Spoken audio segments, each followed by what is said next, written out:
প্রখ্যাত আলেমে দ্বীন, বিশিষ্ট ইসলামিক চিন্তাবিদ, গবেষক ও লেখক হযরতুল আল্লামা ইয়াহইয়া মির্জাপুরী হাফিজাহুল্লাহ, টাঙ্গাইল, প্রধান মুফতি জামিউল উলুম মাদ্রাসা ঢাকা, এবং শাইখুল হাদিস রাবিয়া বসরি রাদিয়াল্লাহু তাআলা মহিলা মাদ্রাসা সাওয়া।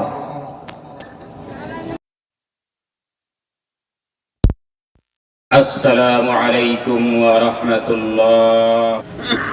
আলহামদুলিল্লাহি ওয়া কাফা ওয়া সালামুন আলা ইবাদিহিল্লাযীনা ইসতাফা। আম্মা বা'দ فقد قال الله تبارك وتعالى: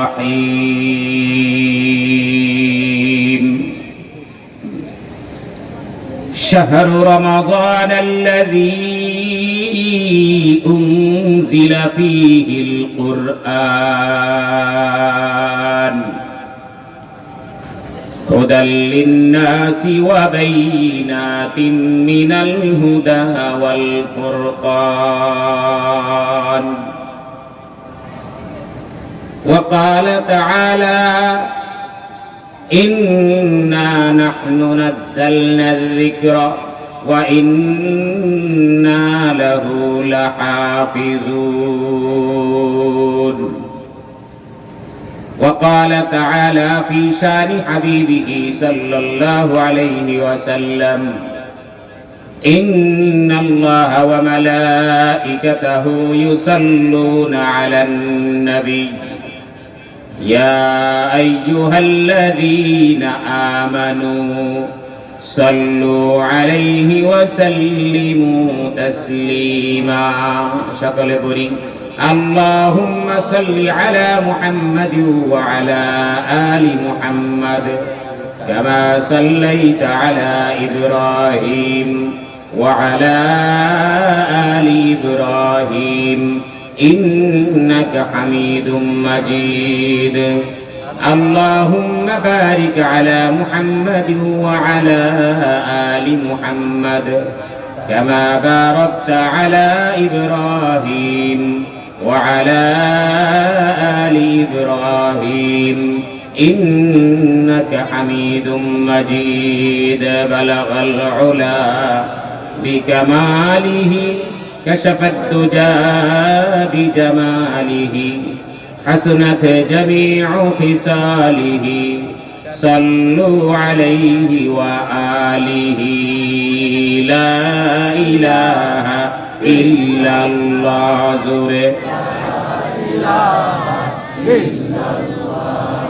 لا إله إلا الله.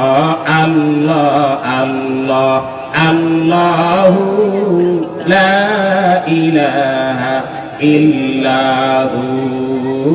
الله الله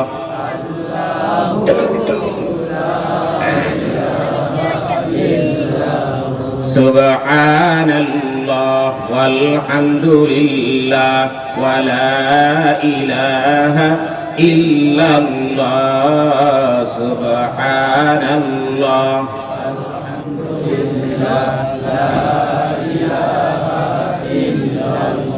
لا إله إلا الله محمد رسول الله صلى الله عليه وسلم. سبحانك لا علم لنا إلا ما علمتنا إنك أنت العليم الحكيم. অধ্যকার ইসলাহুল উম্মাহ আদর্শ হিফজ মাদ্রাসা কর্তৃক হাফেজ ছাত্রদের পাগড়ি প্রদান উপলক্ষে বার্ষিক ওয়াজ ও দোয়া মাহফিলের সম্মানিত সভাপতি সাহেব, দিগর উলামায়ে কেরাম, মুরব্বিয়ানে আযম, উপস্থিত সকল মুসল্লিয়ানে কেরাম, যুব শ্রেণী, কচিকাঁচা ও পর্দার আড়ালের নারী সহ সকলের প্রতি আন্তরিক মুবারকবাদ, লক্ষ কোটি দরুদ ও সালাম। সোনার মদিনায় প্রশংসা করে সকলেই উচ্চ আওয়াজে একবার বলি আলহামদুলিল্লাহ।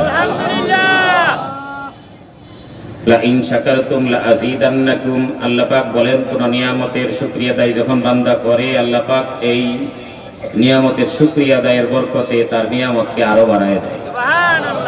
সেই জন্য আমরা গত রমজানের পরের থেকে আস্তে আস্তে করে শীতকাল শুরু হওয়ার আগের থেকে বিভিন্ন সময়ে বিভিন্নভাবে দিনে রাত্রে ওয়াজ মাহফিলে অংশগ্রহণ করতে করতে আল্লাহ পাক চাহে তো আজকের ওয়াজ মাহফিল এবছরের জন্য সমাপ্ত। দুইটা থাকে সৌদি আরবে, তাহলে আমাদের তো সেহরির আগেই এসে পড়ার কথা স্যার, কিন্তু আল্লাহ পাক বলেন আরে বান্দা এই যে রাত্রে গভীর ঘুমের মধ্যে কেরা উঠে চাপ দেখবো, আমি তোদের উপরে এত চাপ দেই নাই। এই জন্য তোরা চিন্তা করিস না, তোরা জেনে আসস আমি আল্লাহ সেখানে আছি, শুধু আমার লগে ভাই ভাই থাকিস। সুবহানাল্লাহ।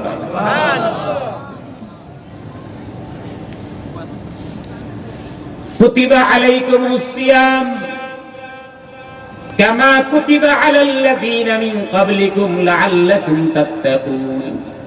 আল্লাহ বলেন তোমাদের উপরে আমি রোজা ফরজ করেছি যাতে করে বুজুর্গ হও, আল্লাহ ওয়ালা হও। রোজা মানে কি? রোজা মানে না খাইয়া থাকা, সারা দিন ব্যাপী কিছু খাওয়া যাবে না, পান করা যাবে না, স্ত্রীর কাছে যাওয়া যাবে না, অনেক কঠিন, ভয় পেয়ে গেছে তাইলে না জানি কত কঠিন আল্লাহ ওয়ালা হইতে। আল্লাহ সান্ত্বনা দিয়া কয় ভয় পাইস না, সারা বছর না, আইয়ামাম মাদুদাত, মাত্র অল্প কয়দিন। সুবহানাল্লাহ। রোজা যে কষ্ট হয়, সারা বছরে কয়দিন? সারা বছর না অর্ধেক বছর? কথা কয় না, সারা বছর না অর্ধেক বছর। ওরা 4 ভাগের 1 ভাগ না, 3 ভাগের 1 ভাগ না, 7 ভাগের 1 ভাগ না, 10 ভাগের 1 ভাগ না, 12 ভাগের 1 ভাগ। সুবহানাল্লাহ। তাই বলে আইয়ামাম মাদুদাত নাকেরা, সামান্য কয়দিন, এটা গণনা হিসেবে কিছুই না। কারণ দাউদ আলাইহিস সালাতু ওয়াস সালাম রোজা রাখতেন, একদিন ভাঙতেন একদিন রাখতেন, অর্থাৎ সারা বছরে 6 মাস রোজা রাখতেন, 6 মাস ভাঙতেন। কিছু কিছু মানুষ তারা আজীবন রোজাই রাখতেন, সওমে বেসাল। আল্লাহ রাসূল বলেন আল্লাহ আমাদের জন্য সহজ করে দিয়েছেন আইয়ামাম মাদুদাত। এর পরেও আবার আল্লাহ পাক আরো সহজ করে দিয়েছেন, সেটা কি? ফামান শাহিদা মিনকুমুশ শাহরা ফালিয়াসুম ওয়া মান কানা মারিজান আও আলা সাফারিন ফাইদ্দাতুম মিন আইয়ামিন উখর। যদি তোমাদের মধ্যে থেকে কেউ অসুস্থ থাকো অথবা যদি সফরে থাকো, সফরও কষ্ট, অসুস্থতাও কষ্ট, আল্লাহ বলেন এই সময় রোজা না রাখতে পারলে কোনো সমস্যা নাই, আমি আল্লাহ তাআলা তোমার জন্য ছাড় দিলাম, যখন ভালো লাগবে তখন রাখবা। সুবহানাল্লাহ। তাহলে কি বান্দার পক্ষে আল্লাহ না বিপক্ষে? আল্লাহ তাবারাকা ওয়া তাআলা বান্দার বড় পক্ষে। সেই জন্য আল্লাহ সুবহানাহু ওয়া তাআলা তিনি রমজানুল মুবারক একটু কষ্ট হয়তো বেশি, অন্যান্যটার থেকে কষ্ট হয় বেশি, এই কারণে আল্লাহ তাআলা সওয়াব দিয়েছেন বেশি। এই রমজান মাসে যদি কোনো ব্যক্তি একটা ইবাদত করে অন্য মাসে 70টা ইবাদত করার সমান সওয়াব। একটা বেটা যদি এখানে দাঁড়ায় বলতে পারেন যে আমি জীবনে একদিন হইলেও যোহরের নামাজ 70 বার করছি, দেখি একটা মানুষ কেউ দাঁড়াইতে পারেন তারা? আসর, ফজর, এশা, মাগরিব, যে কোনো একদিন, ঈদের নামাজ। আপনার বাপ মরে গেছে, আপনি জানাজার নামাজটা 70 বার করছেন কেরা দাঁড়া? সারা পৃথিবীতে হারি কিনলে খুঁজে মনে পাওয়া যাবে না যে একটা ফরজ নামাজ কেউ 70 বার করছে, আছে কেউ? আর আল্লাহ তাবারাকা ওয়া তাআলা বলেন এই রমজান মাসে একটা ফরজ করলে, একটা ফরজ আদায় করবি 70টা ফরজের সমান সওয়াব। সুবহানাল্লাহ। এত ফজিলত আল্লাহ তাআলা দিলেন। আল্লাহ তাবারাকা ওয়া তাআলা এই রমজান মাসে জান্নাতের দরজাগুলো খুলে দেন, জাহান্নামের দরজাগুলো বন্ধ রাখেন, শয়তানের পায়ে শিকল লাগায় দেন, মুমিনের রিজিক বাড়ায় দেন, সবুরের প্রশিক্ষণ হয়।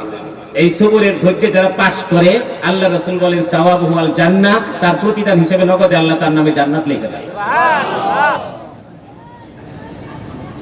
এই কারণে তো নবী বলেন এই রমজান মাসের ফজিলত কোন ব্যক্তলে এইটা যাই না মানে, যদি কোন ব্যক্তলে যাই না মানে তাহলে হ্যাঁ ব্যক্তল আমি নবীর উম্মত হওয়ার যোগ্য না।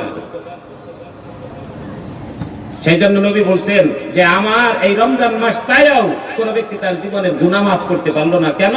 বলে গুনাহ মাফের জন্য একটা উন্মুক্ত সৃজন সুযোগ, যদি মাফ না করতে পারে সেই ব্যক্তি ধ্বংস হোক, আমার উম্মত তো দূরের কথা, সেই ব্যক্তি জান্নাতের কোন গ্রামও সে পাবে না।